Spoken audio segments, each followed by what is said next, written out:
Hi guys, it's Crystal. I hope you're doing as well as you possibly can this week. I hope you guys are all being safe and I hope that everything is going well for you. If you're a parent and you're doing the remote learning, I hope that everything is going well for you as well. I know it can be a little bit overwhelming, but I know that the teachers love our support and so do the students, and together we can work through this and hopefully come out the other side better people. If you're new to my channel, I do Canadian true crime or true crime with a Canadian twist in it somewhere. So hopefully you guys will like my videos. Hopefully you'll subscribe to my channel, hit the notification bell, and leave me some comments. I do love to talk about things and I love to think about different aspects of things, especially if I hadn't thought about that before. So go ahead and leave me comments, guys. I do love to read them. If you're a returning subscriber, you guys already know how much I love you and that I'm so thankful for your support. Now, in the last few weeks, we have gone from BC. We've done some crimes from the prairies. We've done Ontario, we've done Quebec, and we've done the Yukon. We're going to get into our newest territory today, Nunavut, and we're going to discuss some crime from there. Since it is a relatively new territory, there are not a lot of crimes that we can look back on, that especially ones that have been sensationalized. So we're delving into the crimes from the various communities up there. And then, of course, for the next few weeks, we'll hit the rest of Canada, the provinces and the territories we haven't discussed. And then, of course, we're going to go into other cases. If you guys do have other cases from Canada that you want me to talk about, just let me know. I love to cover these things. And I do read the comments. I do see them and I am thankful for them. So thank you guys. Now, a little bit about Nunavut, because it is so new. I know that if you're not from here, you may not know a lot about it. So Nunavut is actually a very large landmass. It's actually the second largest divisive country. So like Greenland is the first, and then Nunavut would be the second. The capital of Nunavut is Iqaluit. That's the biggest city as well. A lot of the places in Nunavut are very hard to reach. They're isolated and remote, and the communities are very sparse. Nunavut is actually the second least populated place in Canada aside from the Yukon. And there are no major highways that connect Nunavut to the rest of North America. Most of the places, like I said, you have to get to either by boat or plane. And they don't have a lot of the resources that they need in certain communities. So a lot of the communities will end up in Iqaluit if they need more services. Just a reminder to people that these videos are for educational or entertainment purposes only, and that if you guys do choose to leave a comment, please no hate. There's enough hate in the world already. We're just here to talk about things. I would also like to point out that this particular video does deal with some crimes that happened to a teen. So if that does bother you, or if you're triggered by that, this might not be the video to watch. Nunavut is actually also home to a large Inuit community. A lot of the people that live there are Inuits, and they're very well known for their art and handicrafts, mostly their paintings and drawings, as well as sculptures, lithographs, tapestries, and handmade clothing as well. And Nunavut actually became a Canadian territory in its own right on April 1st of 1999, just in case anybody wanted to know. So today we're going to be talking about an individual. His name is Aamusie Charlie Qaqasiq. And I know you guys will see me probably referring to my notes a little bit more today. I'm not as well prepared as I could be, guys, just because there's so much else going on. But also, I just want to make sure that I'm pronouncing words right, and I do have a lot of direct quotes for today as well. So Aamusie was born sometime in 1997. I wasn't able to ascertain his actual birthday, but based on his age at the time of his crimes, he was born sometime in 1997. He actually lived with his grandparents for most of his life. His mother has struggled with alcoholism for all of his life, and before then as well. She lives in Yellowknife right now, but essentially the two have not had a relationship. She hasn't seen him or talked to him since he was about 2 years old. His dad has an extensive and violent criminal record. He's been in and out of jail most of Aamusie's life as well. Now, Aamusie's grandmother did say that when he was growing up, he was a very nice kid. He was a good kid. He didn't get into trouble until he hit about 17 or 18 years old. And that's when he started to drink. That's when he started to use a lot of different drugs, particularly cannabis was one that she mentioned, but I know he was drinking a lot too. The community that they live in is a very, very small community. It's called Pangnertung. I hope I'm saying it right. Pangnertung. Pangnertung. So Pangnertung. It's very small, but it is actually really well known. A lot of very well known artists have come for Pangnertung, and it's a very beautiful place. It's one of the most beautiful places in Nunavut. And they're also really well known for their tapestries and their lithographs, as well as the fact that they created a hat. It's like a knit beanie type hat, and it's called a pang. In Nunavut, a lot of people in Canada have actually bought these. So it's a very well-known place, but very, very small. It's basically a hamlet, and it's situated on Baffin Island. You can only get there by plane. And essentially, there's only 1,480 people there. By the last census, the 2016 census, that's what they found. So it's actually smaller than my hometown. It's only about, I think they said 7.7 kilometers long. So it's a very small place. There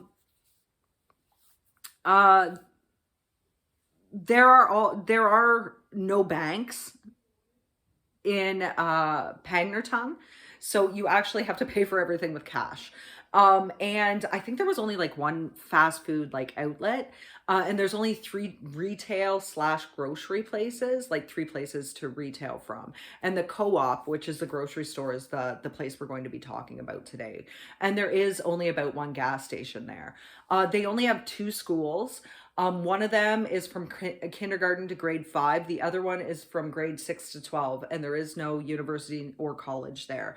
In order to get a degree from a college or university, you would either have to study online, and they do have spotty internet access because they're so remote, or you would have to leave and go to school elsewhere in Canada or somewhere else in the world.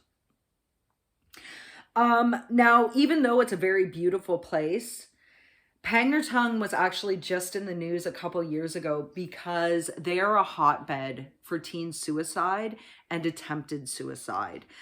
They don't have access to the mental health care that they need. They don't really have access to a hospital. It's just basically a health center. So you would have to be medevaced to Iqaluit if something did happen. And Iqaluit is about 300 kilometers from Pangnertung. So there's quite a space separating them. They don't have a youth center.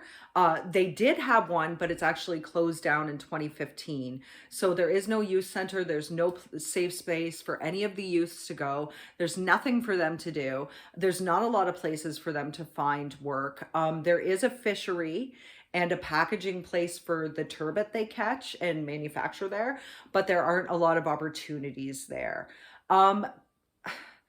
It's supposed to be a dry community. But I guess what they're having the trouble with the most is people bootlegging alcohol, particularly hard alcohol, or smuggling hard liquor into the community, and drugs. They have a massive problem with this there. And it's actually just gotten worse over the years. Like I said, they don't have access to the mental health they need. They don't have access to counseling services. They don't have access to the social services that would be the most helpful for teens. And they don't have enough RCMP officers as well. That was another thing the community wanted to push for. Like I said, with respect to the teens in the area, they're bored. There's a lot of boredom in the area because there's not much to do. And we know that boredom can lead to people getting into trouble. You're trying to find some way of entertainment, whether good or bad. And the teens just don't have a safe space to go. And they don't have access to talking to people like they'd like to. It takes a long time to get out of the community, right? You have to go by plane and you have to wait until the planes come. So the resources that we might see in Iqaluit or other areas are just not there for this community. They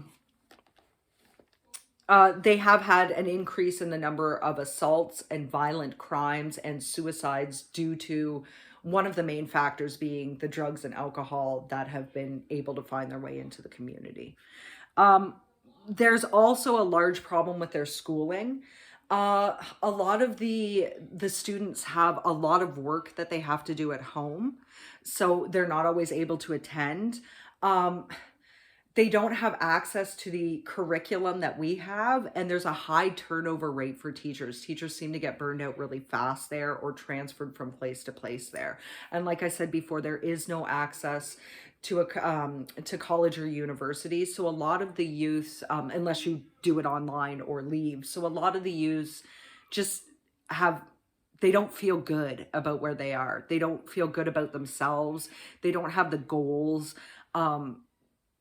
or they don't have the goals or work experience that they would like to have just because of how remote the place is. It just seems like there's a large feeling of losing hope in this community. And there are articles on it. If you guys do want to check them out, you can actually just go to the CBC. You guys know how much I love the CBC. You can actually just go to CBC News and type it in. You'll see articles about it. So Aamusie had to contend with all these things, as well as the fact that he had developed an addiction and that he had, I wouldn't necessarily say a troubled family life. His grandparents provided for him very well and they did their best with him. But with regards to his mom and his dad, he didn't have a relationship with them. So he did have a lot of challenges on his plate. This addiction to alcohol and drugs caused him to behave really bizarrely in the later years, like from when he was 18 on up. There were reports of him hitting people with rocks. There were reports of him just beating people up for no reason. Reports that he went to his aunt's house and he was like super high. They said on cannabis that day, and I believe he was drunk and he just destroyed her house just because he wanted to. And there's a really disturbing report where he actually chased a man down the road with a machete, saying that he was going to hit the man in the head with a machete. He was never arrested for these crimes, but he was becoming increasingly violent. With Aamusie, though, you do have to understand that he knew what alcohol and drugs did to his personality. It drastically changed them. We've talked about this before in other cases, like Sherry Furtuck last week, where her husband, when he drank, had a very violent personality, or Swift Runner as well. When he drank, his personality completely changed. Aamusie knew this, but he didn't actually do anything to stop it. He claimed to be on many different drugs. I know that between the years of 2016 to 2018, he saw quite a few psychiatrists. He's seen at least 5 psychiatrists. And one of the psychiatrists, I believe it was the first one he saw in 2016, did say that he had schizophrenia. However, this was not agreed upon by the other counselors and the other psychiatrists. And we are going to get into that in a little bit when we discuss the crime.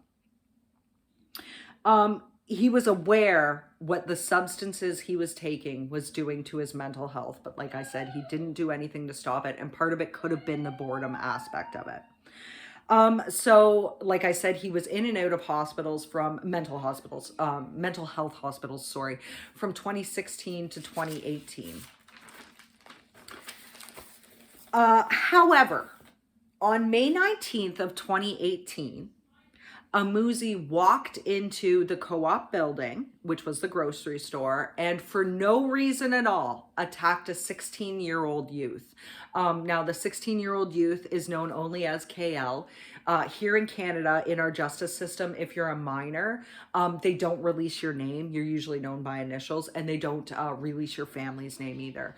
It took me a while to actually find what community this was in, because they don't really like to release that as well, but I was able to find that it was in Pangnertung. So essentially what Aamusie did was to take a large hunting knife that he had brought with him into the store. He walked up to KL, pinned him down on the floor, and began to stab him furiously. Two other co-workers of Aamusie's, of KL's, because KL was only working at the store at this time and he was only 16.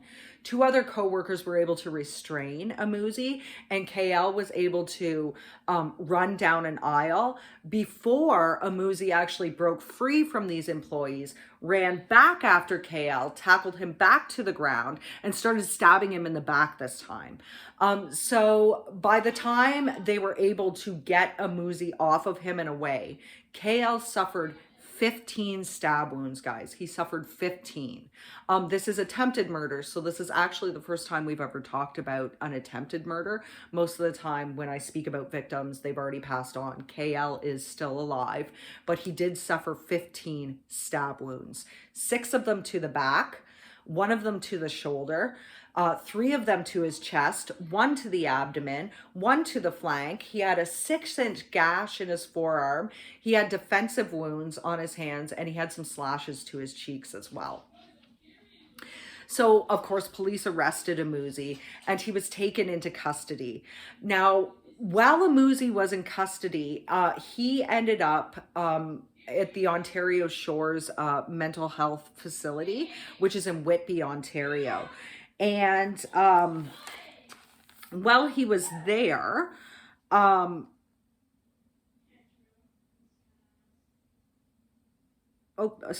should also mention that KL was actually first treated at the health facility that was in Pangnertung, but he had to be medevaced to Equiloot. He required a lot of stitches, but he also required a lot of surgery. So he does have some scarring from this attack.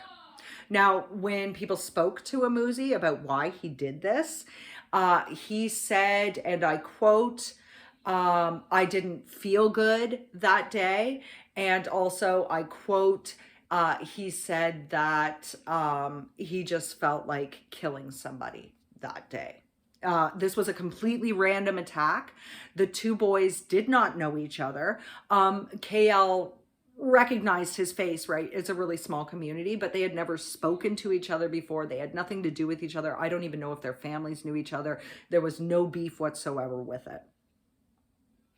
Aamusie claimed to a psychiatrist also that he was high that day, and that for the few days before then, he had been using a cornucopia of drugs, including marijuana. He claimed he used 5 grams of marijuana, which shouldn't have done too much to him, but he claims that's what he used.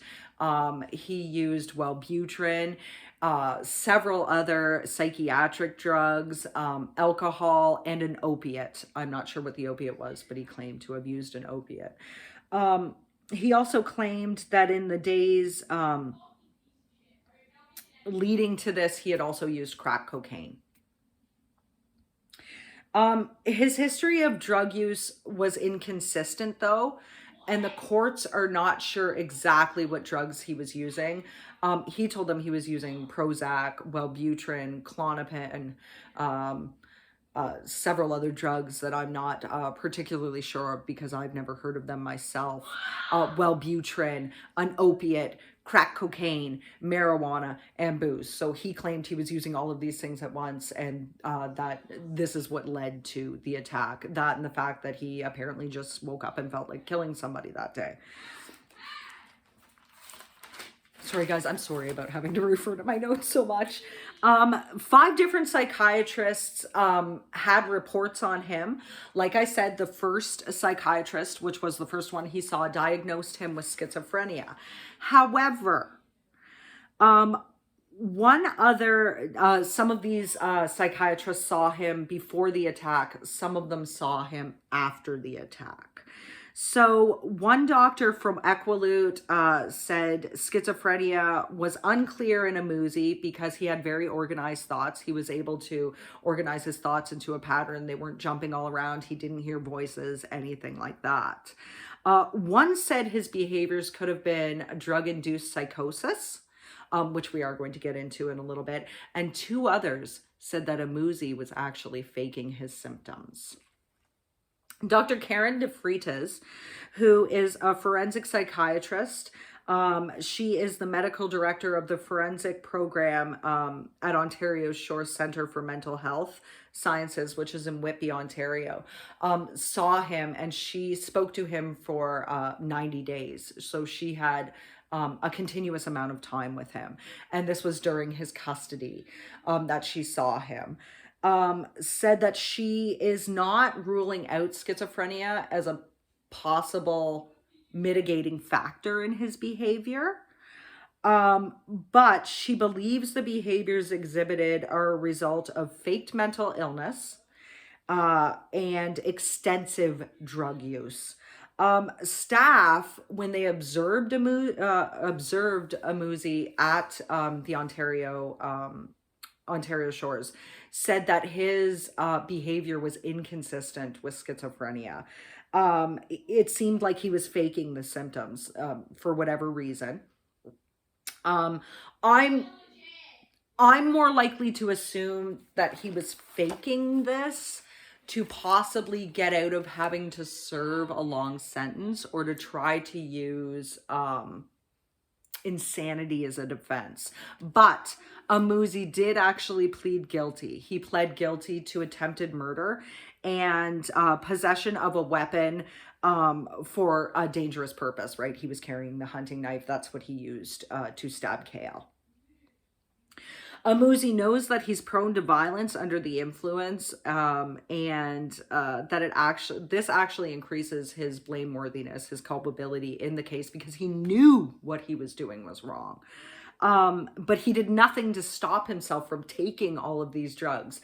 Now, I don't know if the drugs, the prescription drugs he were taking was actually prescribed to him or not.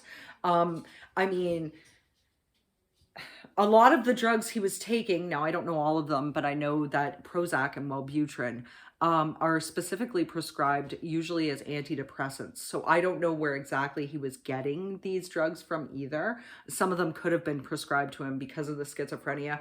But you guys do know that if he was diagnosed with schizophrenia but didn't have it and was taking these drugs, that would also alter his mental capabilities.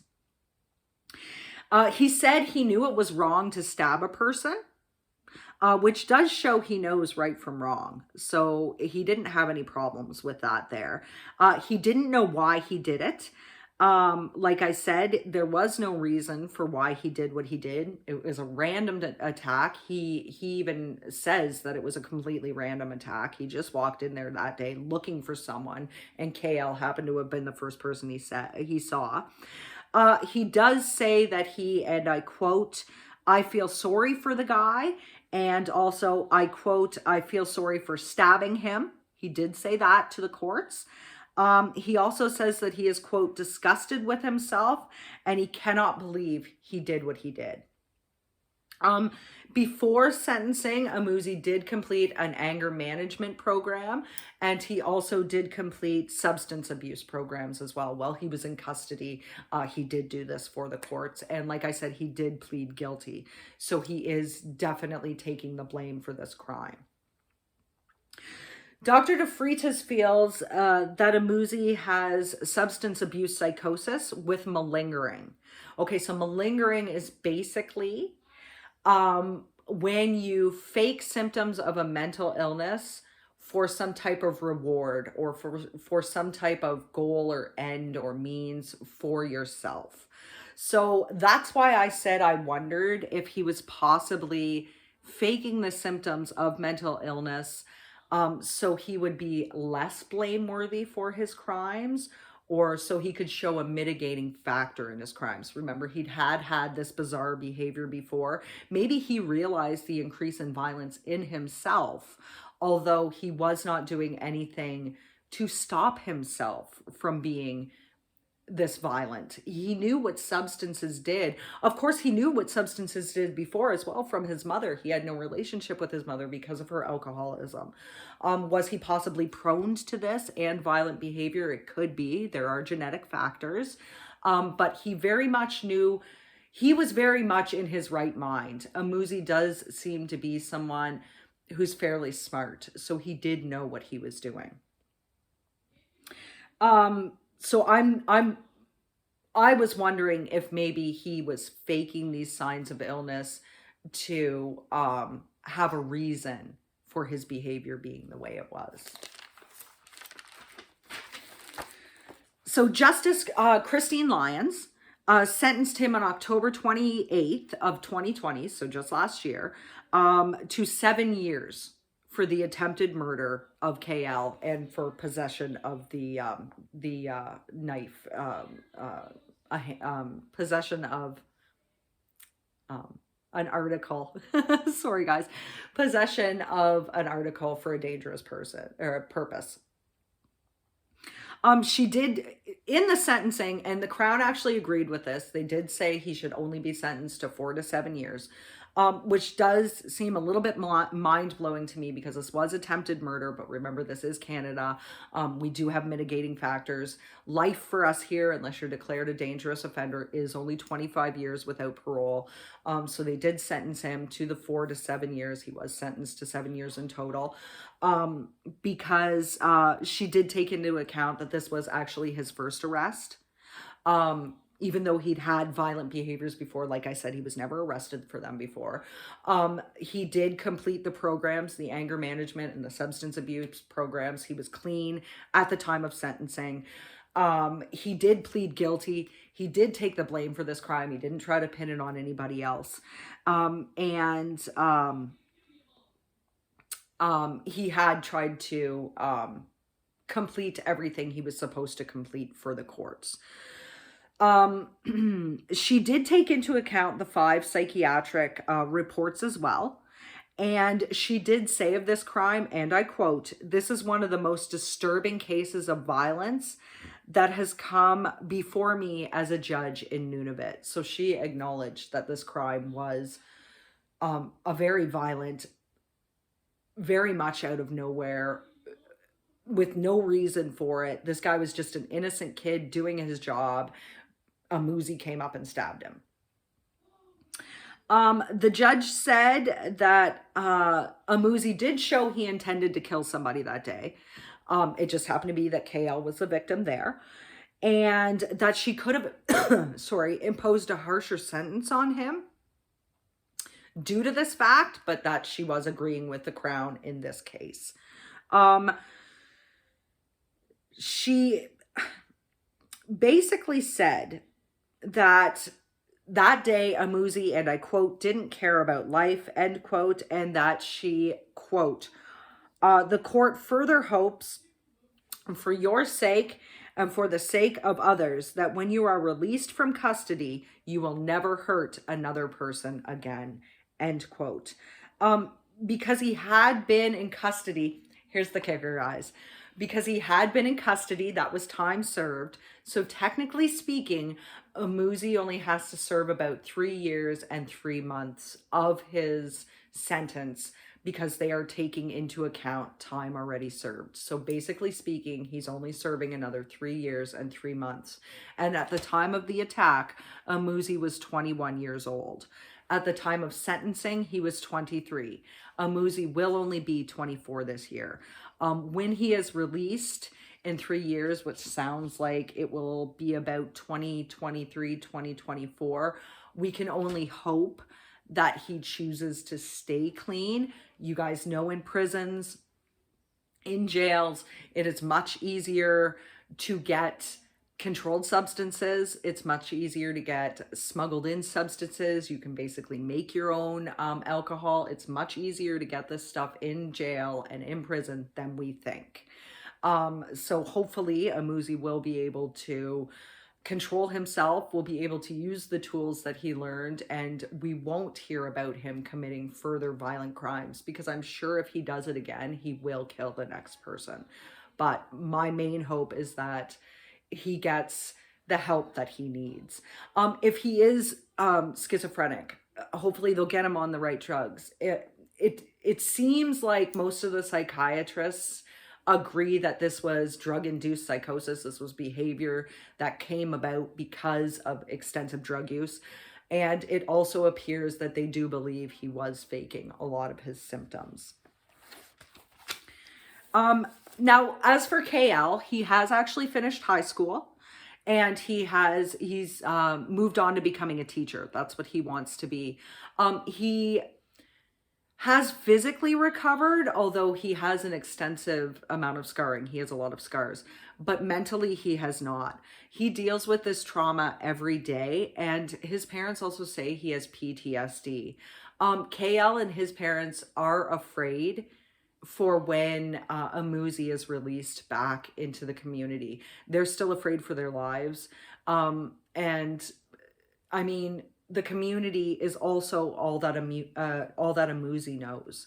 So when he's released, he will most definitely go back there and live with his grandparents again.